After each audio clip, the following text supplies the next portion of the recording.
Well, hey everyone, I'm Wendy Handy, and I want to start with a confession. So, I used to be like you, a high performing real estate professional, and I actually wore my exhaustion like a badge of honor. And I was a MAPS coach, I worked with agents just like yourselves, and I thought that feeling constantly drained was just the price to pay to be in this industry. And here's actually what I learned the hard way. Was that the constant state of pushing through everything wasn't making me any stronger, but it was actually slowly breaking me down from the inside out. And I'm willing to bet that there are some of you out there experiencing the same thing right now.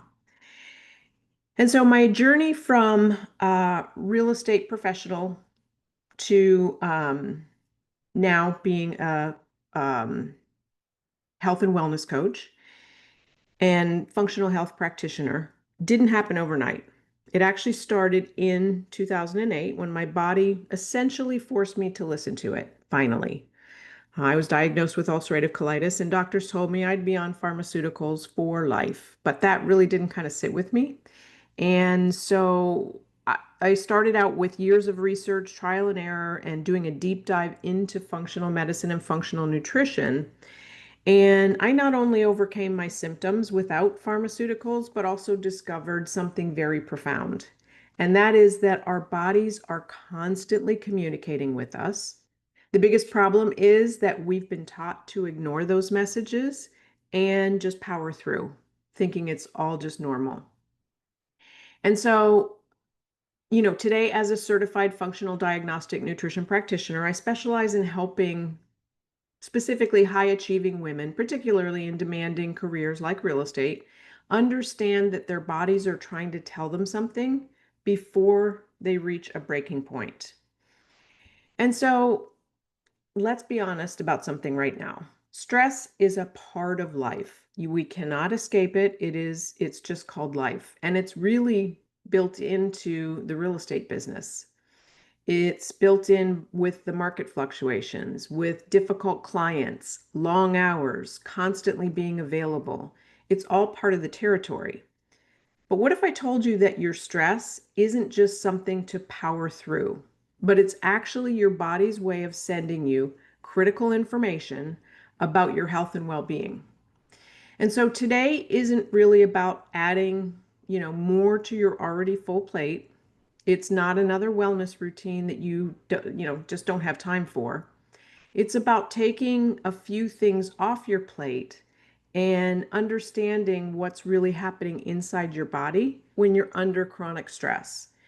And I'll give you some simple tools that can actually really make a big difference in how you feel every single day. And so over the next, say, 20 minutes or so, I'm going to, explore three key things. First, how to recognize the signs of burnout that you might right now be normalizing. Second, we'll dive into the science of what chronic stress actually does to your body, particularly your gut and your hormones. And then finally, I'll share 5 simple strategies that you can implement immediately to start supporting your nervous system and getting that energy level back. And I say this all the time to all of my clients, and anytime I'm talking to anybody, this is never about perfection. It's about progress. And it's about recognizing that taking care of your health isn't selfish at all. It's essential for sustaining the level of performance and, honestly, the service that your clients deserve. So, when most people think about burnout, they picture somebody who's completely fallen apart. Maybe they're constantly sick, or they're calling in sick, or they've had some kind of dramatic breakdown. But here's the truth: burnout doesn't always look like falling apart. More often, it looks like holding it all together while inside your body's whispering, and then it screams for attention. And so the challenge is that many of the early signs of burnout masquerade as normal parts of a busy life. And so we tell ourselves, Well, of course, I'm tired. I'm working really hard. I've got a lot of deals going. Everybody gets stressed.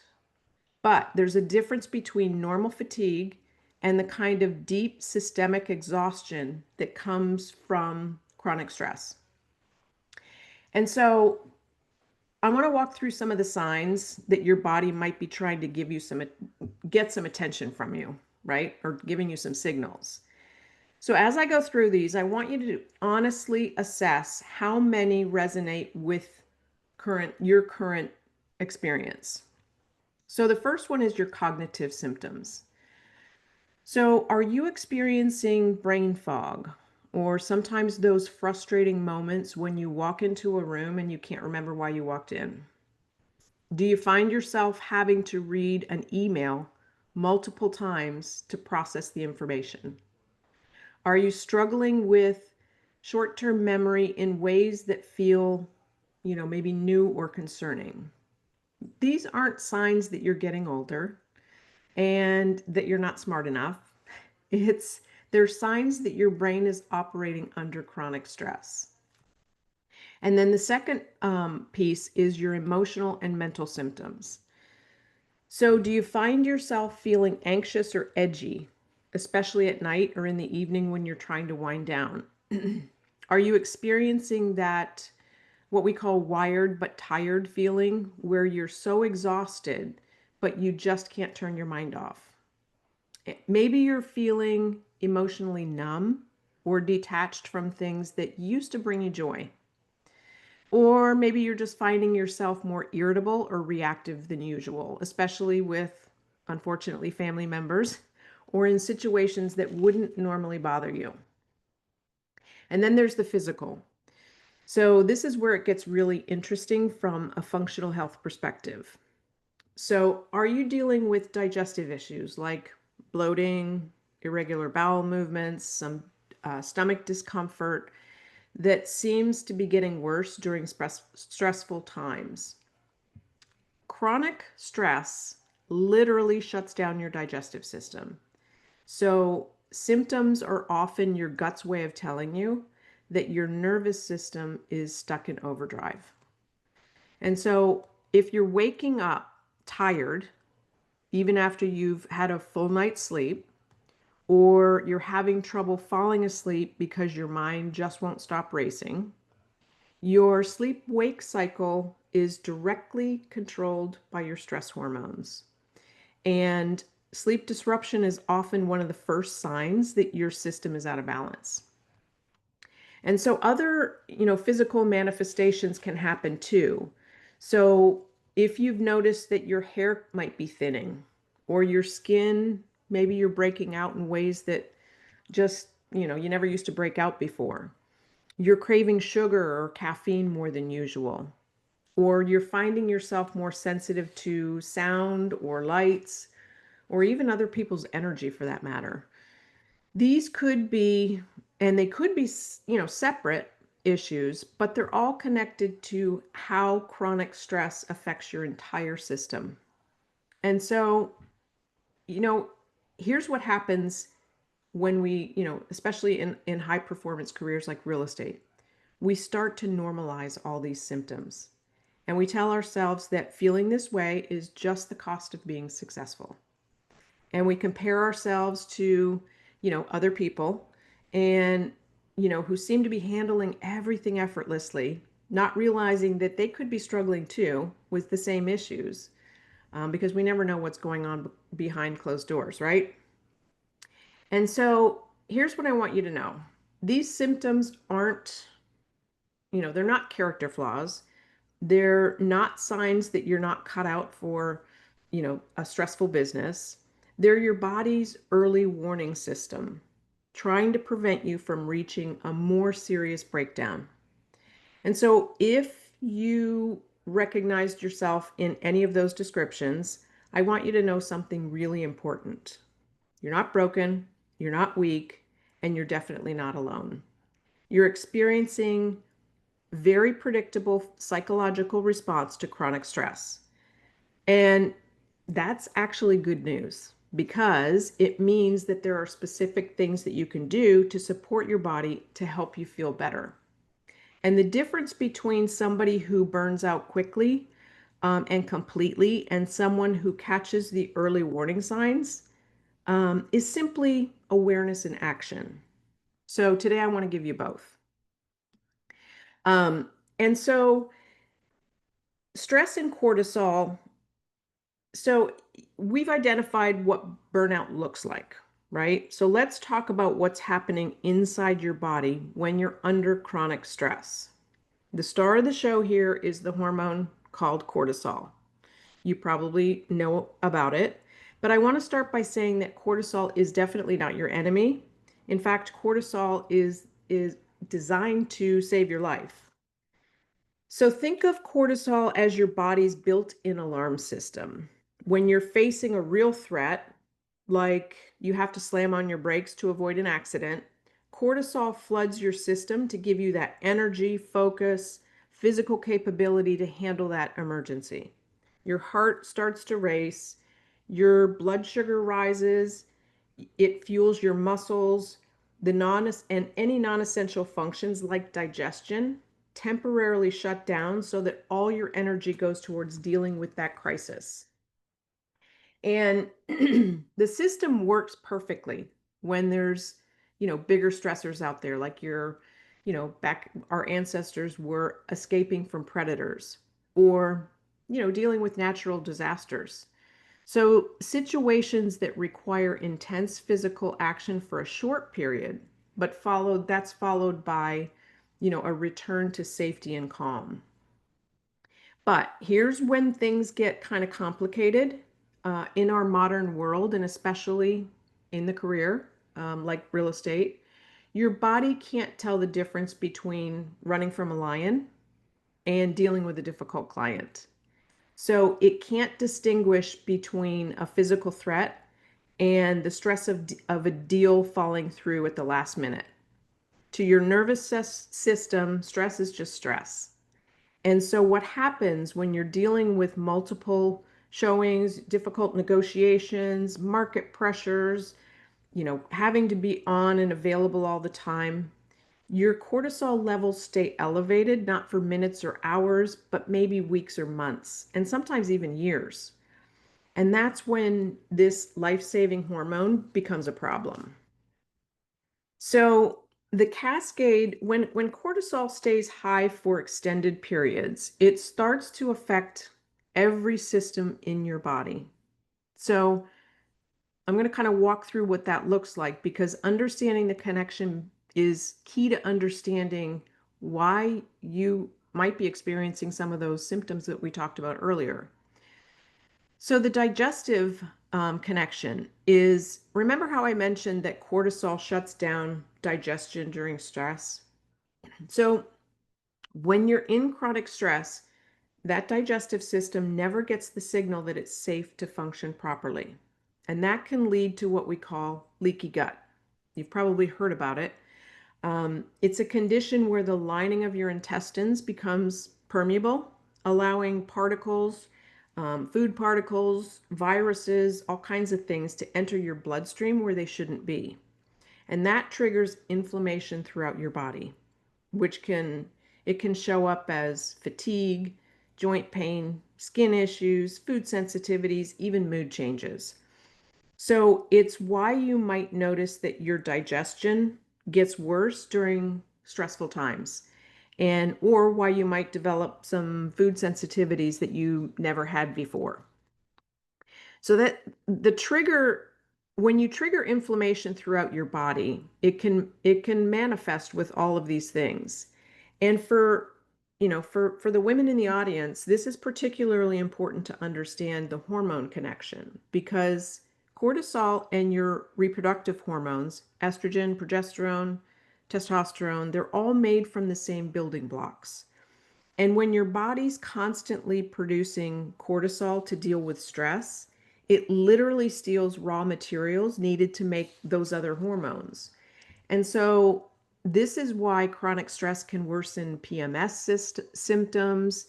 It can make perimenopause more difficult. It affects your sleep quality. and it even impacts your mood and energy levels. It's not that you're getting older, or that these symptoms are inevitable. It's that chronic stress is disrupting your entire hormonal system.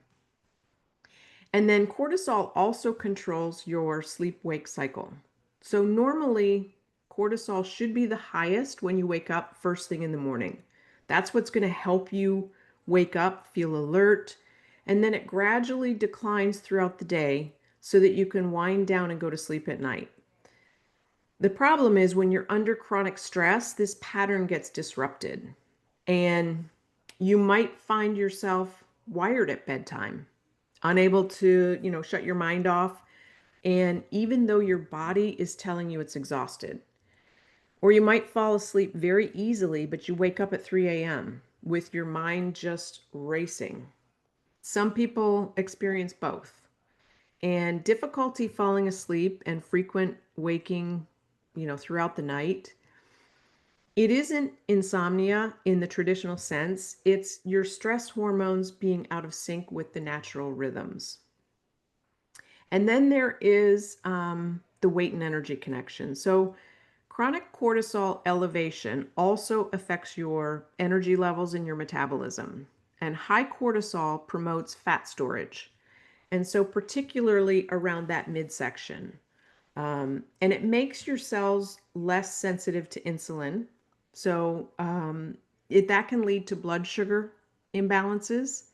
And this is why a lot of times you might feel yourself craving sugar, caffeine throughout the day, or you might feel like you're gaining weight, even though your eating habits haven't even changed. You're doing the same things, you're eating the same way, you're exercising, you're doing all the things, but you're noticing that you're gaining weight, especially around the midsection. And it's also why that afternoon energy crash can feel really intense, or why you might feel like you need more and more caffeine just to function or just to get going. So here's the crucial point I want you to understand. You can't fix your energy, your digestion, your sleep, or your hormones if your nervous system is constantly stuck in that fight or flight mode. All the supplements in the world, all the diet changes, all the exercise routines won't be effective if you don't address the underlying stress response. But the good news is that your nervous system is incredibly responsive to the right interventions. So, small, consistent changes is how we support your stress and can have a profound effect on how you feel and how you function. And so, now that you understand what's happening in your body under chronic stress, let's talk about how you can actually do something about it. So, I want to share 5 different strategies that are specifically designed to work with busy, high performing lifestyles. Um, these aren't time consuming wellness routines that require, you wake up an hour earlier, or make a complete overhaul of your schedule. They're very simple, evidence based interventions that you can start immediately. So the key here is consistency, not perfection. Again, it's about progress. And so even implementing 1 or 2 of these strategies consistently can start to shift your nervous system out of that chronic stress mode. Excuse me. So the something that might be one of the hardest things for a lot of you to hear is that um, you scroll through your phone in the morning. That's actually spiking your cortisol before you're even fully awake. And believe me, I've been guilty. I reach for that phone. I start looking at what the emails are, what text came in, and it's probably one of the worst things that you can do. And so when you immediately check those emails, social media, or God forbid, news, you're essentially telling your nervous system that there's an emergency that needs immediate attention. Instead of trying to give your body a few minutes to wake up naturally before ever engaging in any kind of these external stressors. And this could be, something as simple as looking out the window and just noticing the sun coming up, or drinking a glass of water, taking 5 deep breaths, when you first wake up.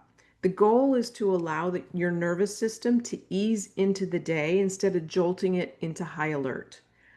And I know it sometimes can feel impossible if you're used to checking for, messages from clients or you're waiting for something to come in. But consider this, those extra few minutes of calm in the morning can actually make you much more effective and responsive the rest of the day. And so the second strategy is something that you can do anywhere, anytime, and it takes less than 2 minutes. And it's called box breathing. And it's one of the fastest ways to signal your nervous system that you're safe and you can move out of that fight or flight.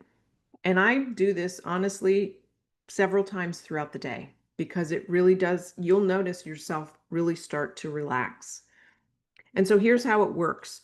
You want to take a big deep breath in for 4 counts, hold it for 4 counts, and then breathe out for 4 counts, emptying the full and just completely holding it out once you've held it, once you've breathed it all out, you hold it out again for 4 counts. And you'll start to notice after just one round of doing that this technique works, and it activates your parasympathetic nervous system. That's your rest and digest. That's the opposite of your fight or flight. And you can do this anytime throughout the day. Anytime you start to feel a little bit anxious, whether it's on the way to an appointment, in the car, before a difficult conversation, anytime that you notice your stress starting to rise, just do this, even if you just do it 3 or 4 times. So then the third strategy is involving supporting your nervous system through nutrition, and not like you think. It's about following, it's never about following a complicated diet or eliminating food groups, anything like that. But it's understanding that your blood sugar imbalances create more stress on an already taxed system. So every time your blood sugar spikes or crashes, your body releases cortisol to try to stabilize it.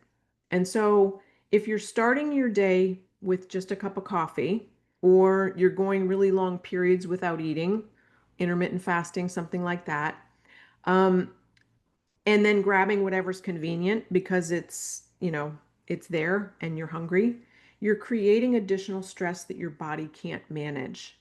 And the simple solution is to aim for protein, healthy fats, and fiber at every meal. It's a combination that is going to help your blood sugar stabilize. It's going to reduce the demand on your stress response system. And once again, it doesn't have to be complicated. It could be as simple as adding some nuts with your morning coffee, or making sure, even a hard-boiled egg, making sure that your lunch includes some kind of protein and veggies rather than, a quick sandwich. Then the fourth strategy is about creating what I call micro moments of stillness throughout your day.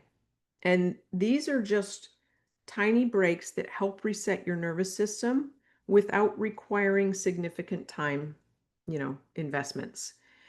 And so it could be just something like sitting in silence in your car for, 2 minutes before going into an appointment. It could be taking 3 deep breaths before walking into a listing appointment, or simply just pausing and noticing your surroundings when you're walking from your car to a building, noticing nature, just kind of taking it all in. The key is intentionality. So, these aren't just empty moments. They're meant to be deliberate pauses that signal your nervous system that you're safe and you're present. Every 30 seconds of intentional stillness can help to interrupt the cycle of chronic stress. And, it's not about, it isn't to meditate or achieve some perfect state of calm. It's simply just to give your system brief moments of reprieve throughout the day, especially, if you feel like you're going into a stressful situation. And then The fifth strategy, oops, I think I went one too far.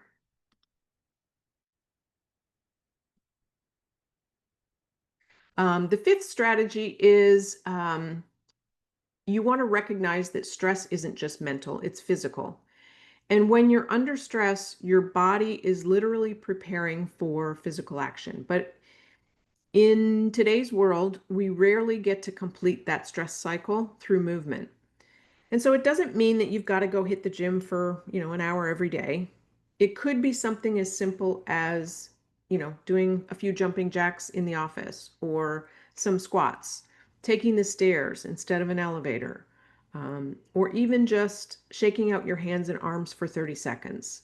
The goal is to help your body discharge some of that built up stress energy.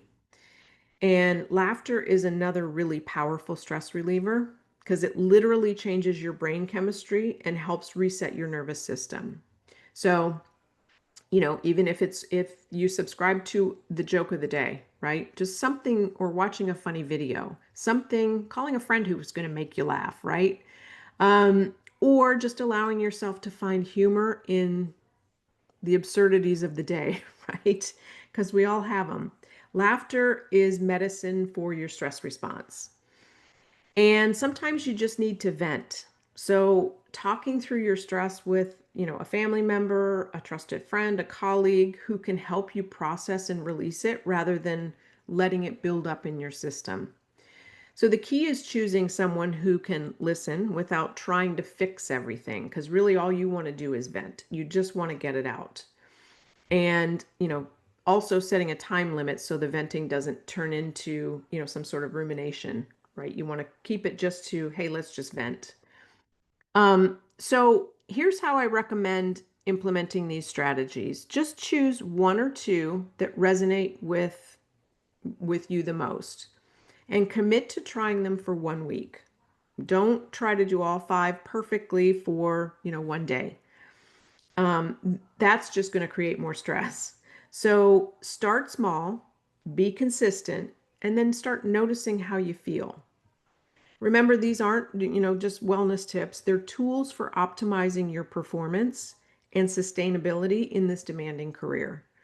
And when your nervous system is regulated, you can think more clearly, you can make better decisions, you can communicate more effectively, and you can have more energy for the things that matter most. And so as we wrap up, together, I want to leave you with a few key insights that I hope will shift your in how you think about stress, burnout, and your health moving forward. So first of all, you know, burnout is not a badge of honor, and it's definitely not a sign of weakness either. It's your body's early warning system trying to prevent you from reaching a more serious breakdown. And the symptoms that we talked about today, the brain fog, the digestive issues, the sleep problems, the emotional exhaustion, they're definitely not character flaws or, inevitable parts of a successful career. They're your body's way of communicating that your stress response system needs some support and it needs some attention. So, again, you don't need to overhaul your whole life to start feeling better. You don't need to quit, you know, you don't need to cut back on your hours, move into a mountain cabin, or, spend hours meditating. The strategies that we talked about today, the breathing techniques, the morning routines, the nutritional awareness, the micro moments of stillness, the physical stress release, these are small interventions that can create significant changes in how you feel and function. And the key to understanding that your health isn't just your fuel, but it is your foundation. And when you support your nervous system and address chronic stress, you're you're not just preventing burnout, but you're optimizing your ability to serve your clients, make clear decisions, and sustain a level of performance that got you where you are today. And so, when you start taking care of your stress response, the benefits extend far beyond just feeling better. You'll likely find that you have more patience. You're more creative with your problem solving. You get more resilient when deals don't go as as planned. You might discover that you even have more energy for family, personal relationships, and that you're able to enjoy the successes of your career rather than just moving on to the next stressor. And so, it's all about individual wellness, and it's about modeling a sustainable approach to success for everybody, for your colleagues, for your family, and the next generation of real estate professionals. So I want to give you permission to prioritize your health without guilt. It's in our culture, it's often been glorified that being busy and stressed is the way to be. And it can feel selfish to focus on your well-being. But the truth is, if you're taking care of yourself, it isn't selfish, it's essential. And you can't pour from an empty cup, period. And you can't sustain high performance on a foundation of chronic stress and exhaustion. You will break down, your body will break down eventually, and your clients deserve the best version of you. And that version shows up when you're operating from a place of health and vitality rather than pushing through on just your willpower and caffeine. So I thank you guys for being here today. I'm honored to be able to, share this information with you, and I'm excited to see how these tools can support you in your health and success moving forward.